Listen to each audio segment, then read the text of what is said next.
without any classified information whatsoever, I think it's safe to say that we have struck a major blow alongside our friends in Israel against Iran's nuclear program that is going to make America safer, our friends in the region safer, and protect the world from the risk of an Iranian nuclear weapon for years. Some Democrats, some in the media seem to have such a case of Trump derangement syndrome that they're rooting for the survival of Iran's nuclear program versus celebrating the success of our pilots and their crews. But I think the answers they got in there should be totally satisfactory. Well, first off, as I said, I think we've caused catastrophic damage to Iran's nuclear program. That's not to say they might not try to reconstitute it at some time, but for those of you around 10 years ago during the debate over Barack Obama's nuclear weapons program, we often use the phrase vast nuclear infrastructure because it does take a vast infrastructure.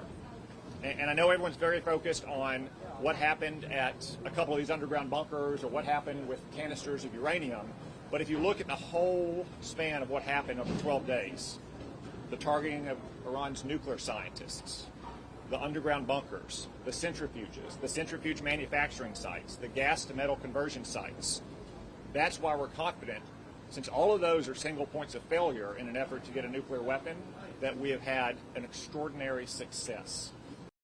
Has the intelligence community figured that out at this point? I don't have a comment on that. I will say it was not part of the mission to destroy all their enriched uranium or to seize it or anything else. Again, this is not a Mission Impossible movie. There's not a single thing out there that can be done or not done to allow Iran to get a nuclear weapon. You got a chance to set back the nuclear ambitions of a religious Nazi by years and you don't take it. That's how World War II starts. World War III starts. Learn from World War II. You appease religious Nazis, you're going to get more religious Nazi behavior. So I think it's absurd that any member of Senate would say, and you got a right to say it, that this wasn't necessary. You're not going to get religious Nazis to give up their nuclear ambitions by talking to them. You have to weaken them. You have to put them on their knees. And my personal view, based on what I heard, is Iran continues to be a threat. A nuclear-armed Iran is a threat to the entire world, an unacceptable threat. And right now, we have no final battle damage assessment that would enable us to be comfortable or complacent about what has been done.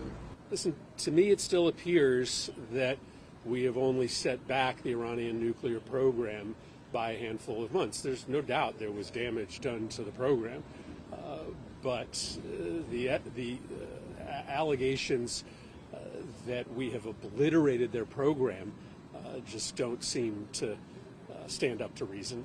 So obviously I can't share any of the details from this briefing, but I just do not think the president was telling the truth when he said this program was obliterated. There was certainly damage done to the program, but there is the significant, there's still significant remaining capability for the Iranians.